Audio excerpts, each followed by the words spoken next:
Welcome to a new podcast series at The Cusp, where we talk to artists about their influences and passions outside of the field that they're famous for. First up, we were lucky enough to speak to Iestyn Davies, who, as well as being a world-class countertenor, also has a taste for comedy, not to mention Alan Bennett impressions. When I spoke to him down the line from York, we talked about his appearance in a new production of Handel's Agrippina, which its director has described as a comedy drama. First, though, I began by asking Iestyn about the role comedy plays in his own life. Previously, you've said if you weren't a countertenor, you might have ended up as an actor or comedian. It's the only thing I can imagine which I'd enjoy doing, because I'm so used to doing a job which I enjoy doing. There are some days when I think, I'd love to run my own really good coffee shop, because the idea of just having a job where you get out of bed and go to a shop, you don't have to think, does my voice work? But I know deep down that the performing side of things is what I really like. And I think there's a lot to be said for the similarity between being a singer and not just being an actor, but also maybe an actor who works in comedy, where you're writing your own stuff or you're depending on a certain skill rather than a script. Something that when you get the audience reaction, which in comedy sense is a laugh, mainly, it's an invisible connection, it's an invisible thread between you and the audience, which when it works, it's one of the most amazing feelings. The adrenaline rush it gives you, those endorphins are released. I think you get that with singing, but you just don't hear the audience when you're doing it. They don't start cheering while you're singing. It tends to be at the end. But I grew up I sang as a boy, so I was used to performing. But I had this, around the age of 8, 9, my dad introduced me to Blackadder, which I'd never seen, and then I just completely got obsessed with that and quoted it all the time. And I became a massive fan of Rowan Atkinson. And then Mr. Bean started, and I just sort of really watched everything he did. And in a way, that informed how my funny bone developed, I suppose. I found that by quoting bits of Blackadder to people at school when I was 9, you could make people laugh. And then you could do impressions of Rowan Atkinson, who has a very physical way of expressing himself, especially as a silent comedian.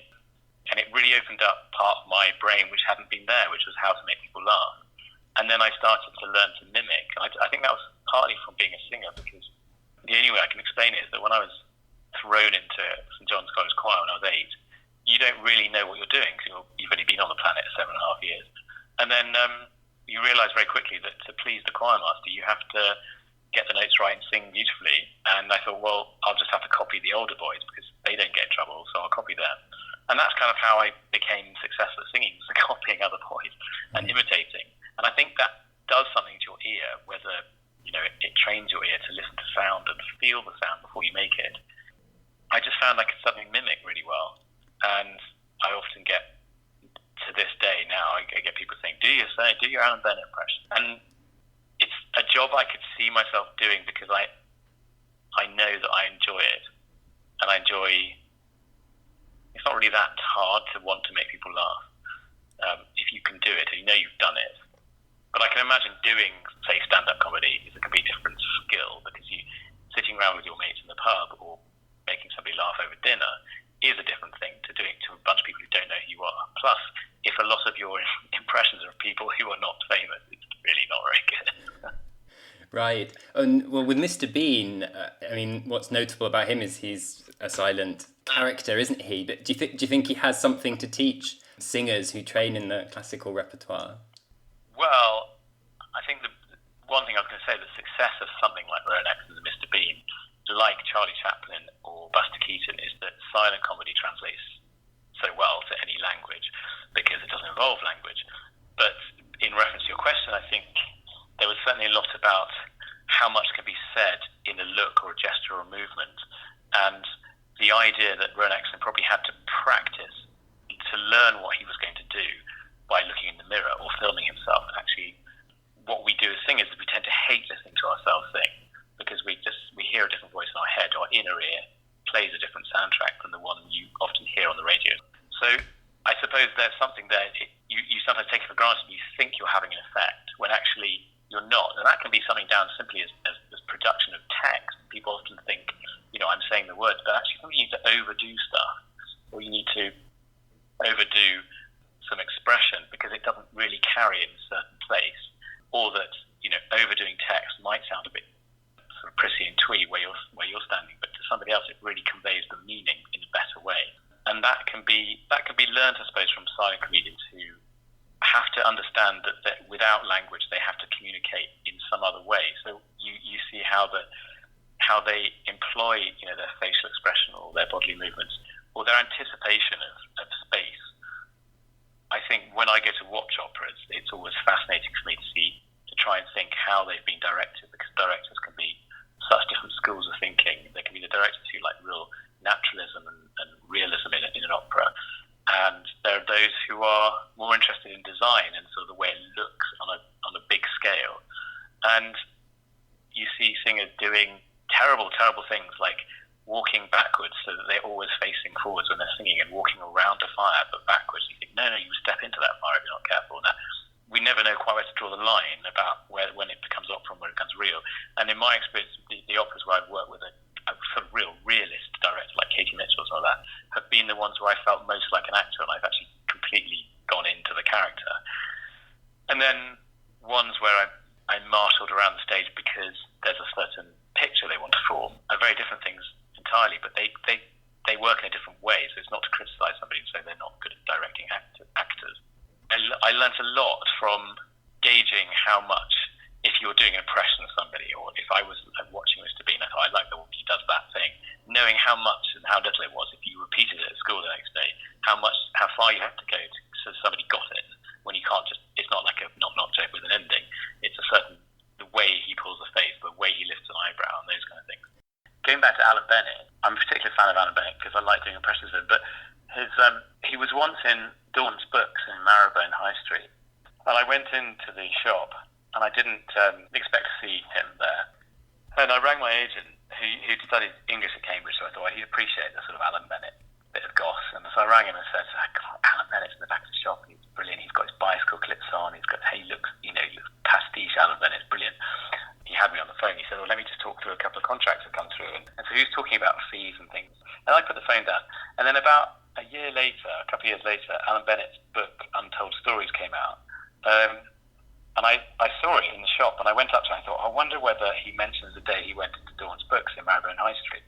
And so I opened the book, and I opened it on this page.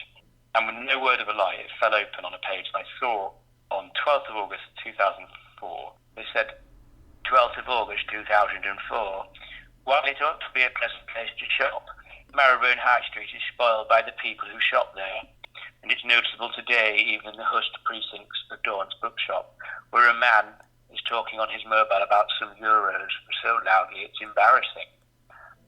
But so I read it, I'm like, fuck, that's me.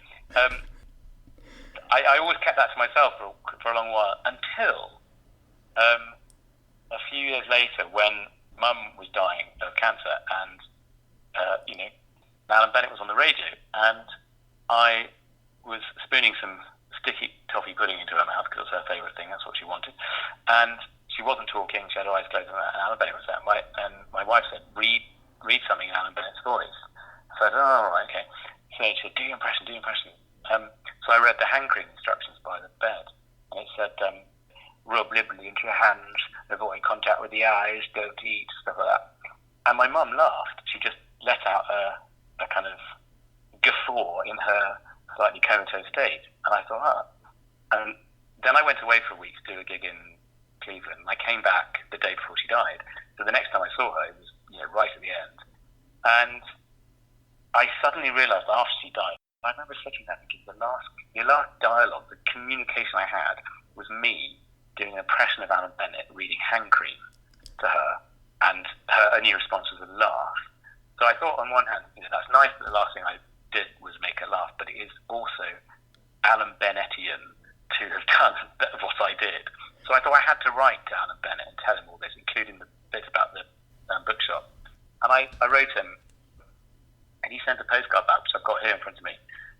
Halfway through it says, I remember the Dawn's incident, though it makes me feel an old git.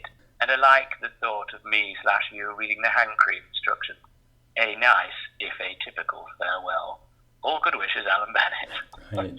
So I was very happy with that. Yes. And as in Handel, so in life, that comedy and sadness or tragedy can go mixed up together. Oh, I think the funniest things are the saddest things. I think that's why I like singing John Dowland's music and all that melancholic stuff. Not because it's hilarious, but because you can live on the edge in it. Right. Oh, and like Alan Bennett, you're a Yorkshireman as well. Do you think there's something in the water up north? I think people tend to find things funny when there's sort of oppression of weather and stuff like that. Fair enough. Is there today? Is there a favourite comedy that you have on TV or film? Yeah, I mean, I don't understand why does certain things stick with you for life. Fawlty Towers, Life of Brian, Alan Partridge, Blackadder. Again, people playing very honest characters rather than trying necessarily to make you laugh. And the difference between, say, that and you watch an American comedy like Friends or so, where you've told the joke, 250, 300 times or whatever, it then much more, I think that kind of comedy is much more about familiarity and the contentedness you get or the comfort of familiar characters. And there's something in America that they like that. They like repeating stuff. So when they bought The Office and Ricky Gervais, they didn't just do 2 series. They rung it right until the end. Then you watch it. I just think it's stupid because it just becomes really childish. And it's just about finding new things for the characters to say all the time instead of having said something itself, having some sort of shelf life. Sometimes the best jokes are far and few between. Not everything is funny, and it takes particular sort of chemistry in the script and the performance to really make that leap to something that is, for me, very, very funny, and it's a wonderful thing. In the past, you've compared countertenor singing to yodeling, and that seemed like quite a comic idea. I once had to do a television program where, on the spot, I was asked to show Alan Yentob how to sing countertenor, and it wasn't planned. So I was kind of awkwardly trying to give a lesson that would be shown on Channel 4, and actually, which was quite unfair because I'd done some singing and just being interviewed, said, can you just get Alan to sing? And I had to sort of come up with, teaching somebody who didn't know how to sing full stop in their chest voice to use their falsetto. And of course I came out with all the cliches like do your lady voice and, blah, blah. But it was kind of ridiculous. However, as a result of that, I thought, well, I better come up with a kind of short and sweet way to actually explain this to anybody who doesn't know. And so I thought, well, when you yodel, if people do yodel, or they do an impression of a yodeler, they tend not to think about what they're doing, and they do that yodeler, and that little click where you go from that's where the muscles around your chords are putting your vocal cords into position to do falsetto. And so I was trying to, as a sort of short, fast way to say, do that, and then when you get to the top, just hold that. That's your falsetto rate. So, but also, I think lots of countertenors would say, well, yeah, when you first start and you're learning to support the voice properly, because it's a voice that it's not your modal, natural, inverted commas voice, no speaking voice. It has to be managed well. So you have to know kind of all the time that your breath is supporting, and the support is the right amount of support. So you're not over-supporting, you're not pushing too much breath through the vocal cords, and you're under-supporting, because then the cords and the muscles around them, my very scientific explanation, they will come out of falsetto, and you'll hear that yodel, you hear that break where the cords blow apart and smash back together again in your chest voice, which is what you get when you sing low in countertenor, for example, because the pressure then becomes, it's a harder thing to manage the balance between vocal production and the airflow. And so you learn to do that. That's the skill of singing falsetto. You learn to do that all the time so that you're always not in danger of cracking. For me, that's why it's like yodeling. In my experience, there's been some incredibly rude reviewers who said someone sounds like a sexually assaulted turkey. No, I can't go to that's unhelpful, really, isn't it? That's something you want to overcome by sometimes by owning things, then it's okay. If you own it before anyone else does, then no one else can say it. Right, and of course, the more audiences hear the countertenor repertoire, I think the more appreciation there's going to be of it, and it's not going to seem funny in that way. No, hopefully not. No, just thinking again about what you said earlier about if I wasn't a singer.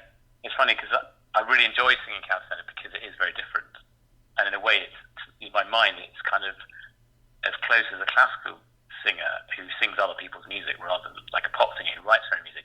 For me, it feels as close and different, and as in a sort of unique position as, say, being a comedian where you are sort of hopefully unique and different from somebody else. And I feel, especially with falsetto, it's such a kind of niche thing. So that kind of, I don't really mind if people find it funny or weird, or because in a way that justifies why I actually like doing it, because it's a skill which is unique, or as a woman once said to Alfred, a eunuch. So, yeah. You're appearing in a new production of Handel's Agrippina that's arriving at the Royal Opera House in London next month. And Agrippina gets the label opera seria, or serious opera, but does it have a comedy thread? Yeah, I mean, it is essentially a comedy opera in the sense that there is a sort of ridiculousness of what happens in it, but it's not it's not funny ha-ha. I mean, it is funny ha-ha at times, but it's the audience asked to laugh at the ridiculousness of the society that's being analysed in the plot. So it's not a comedy of errors or something like that. But there are. I mean, the way it's staged is that Barry Kosky's certainly gone down that line of saying, if you play something seriously, no matter how ridiculous it is, that ridiculousness is the thing that people will laugh at. So you have to believe that these are real characters. And I think that's a lot of comedy actors will tell you that as well, that you have to be true to the narrative and true to the script, and that we experience the humour of that from the outside. We see the ridiculousness of that.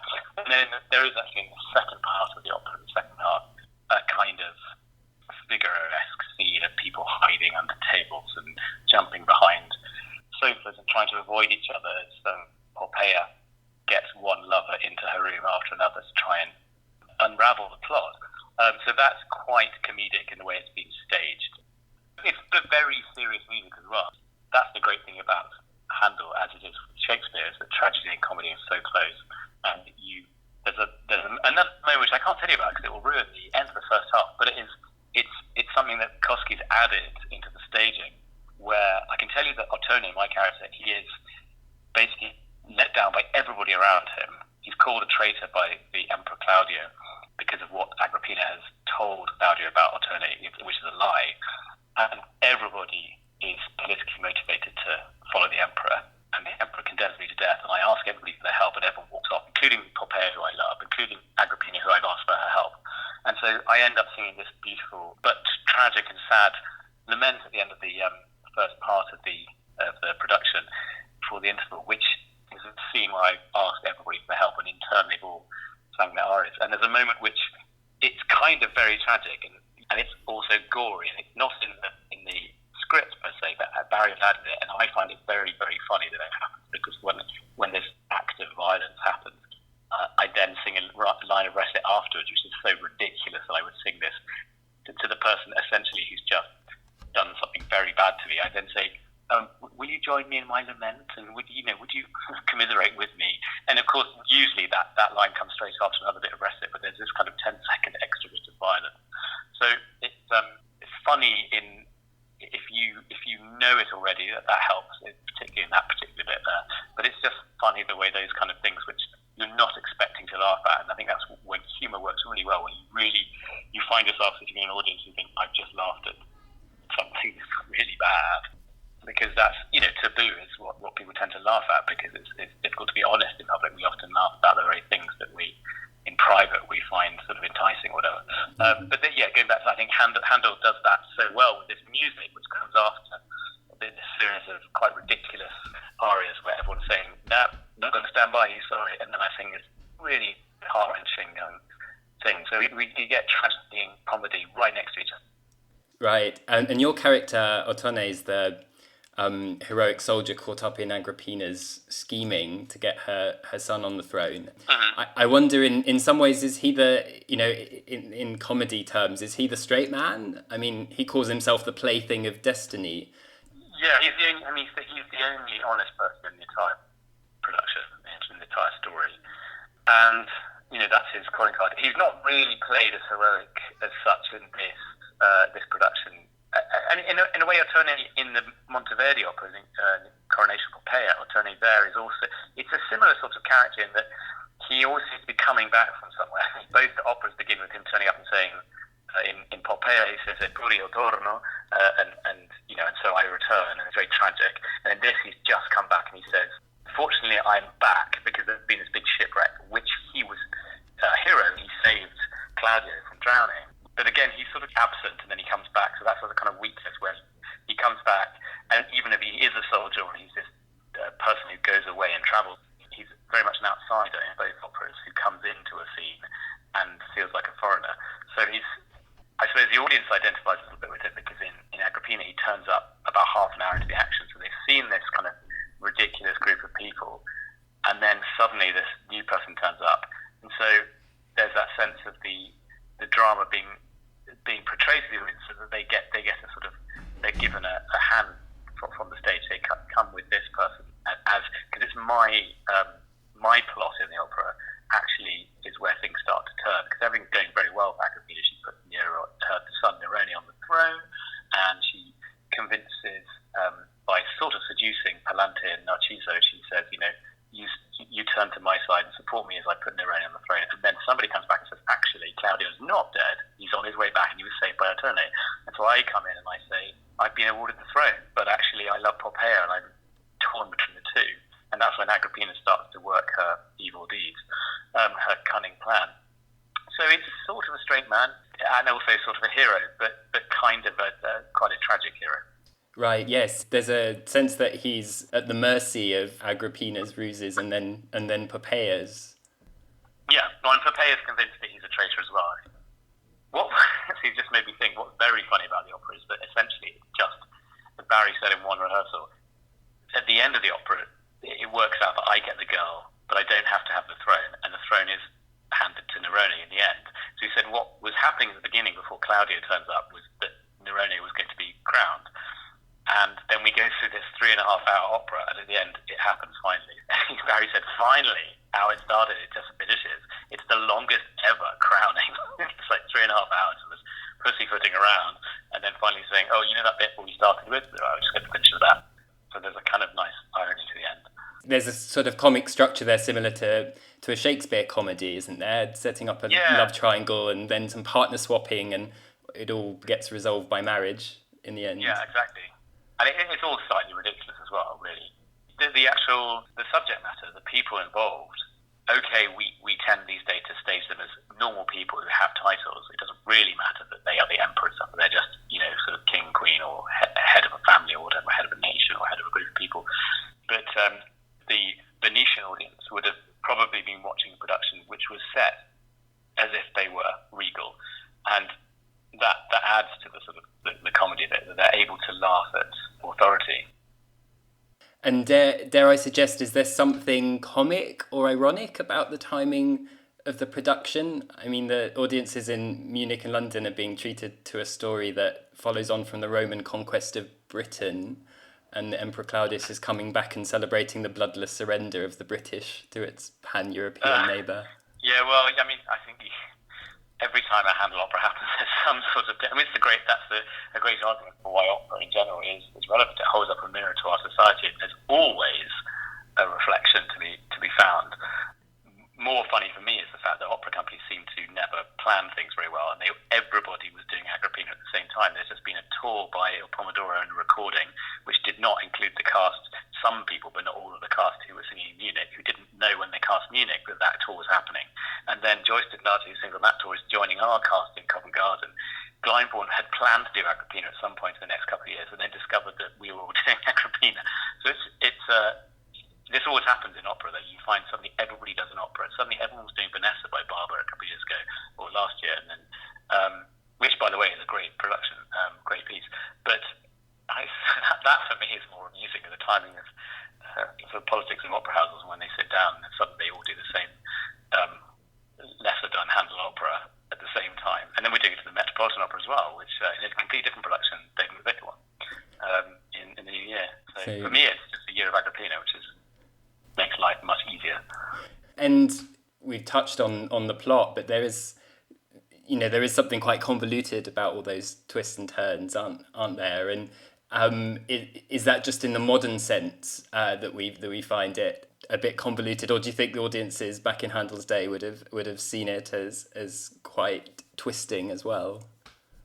I'm sure that I think we, in a general sense, how we see the mindset of an 18th century audience, and also the way we approach the music and everything in general, it's always I think it's quite a sort of, we tend to tiptoe around things and make massive assumptions about how people saw things. And I tend to think that we're actually much closer to people 400, 300 years ago than we like to think. Yes, they were living in a completely different world where they don't have basic everyday things like electricity that we take for granted.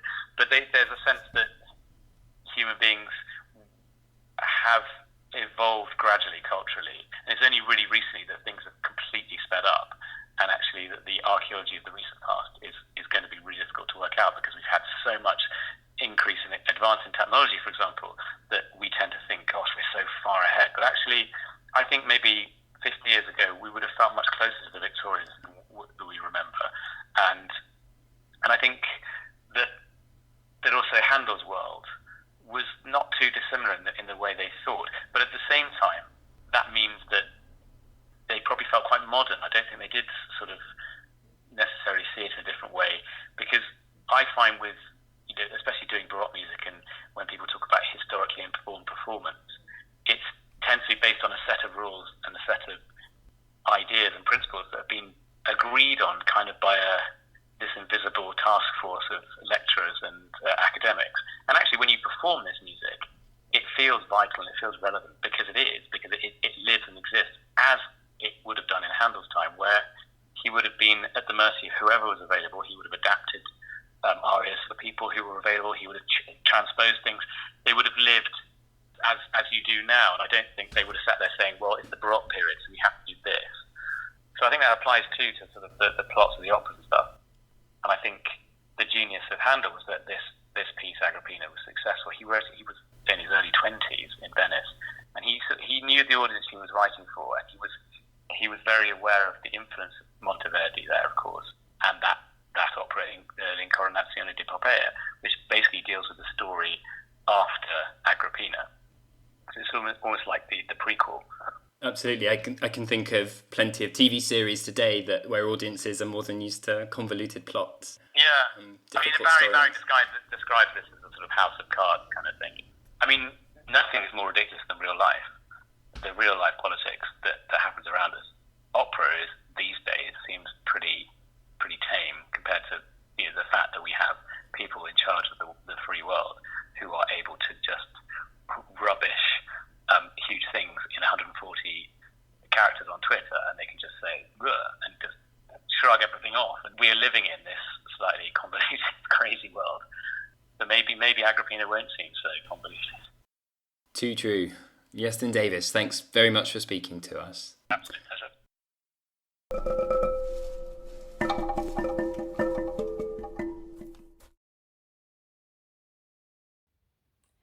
Hi everyone, thanks for watching. If you'd like to see more of the same, then feel free to hit subscribe on our channel, or for more similar coverage, visit our website at www.thecuspmagazine.com. Thanks, and I'll see you another time.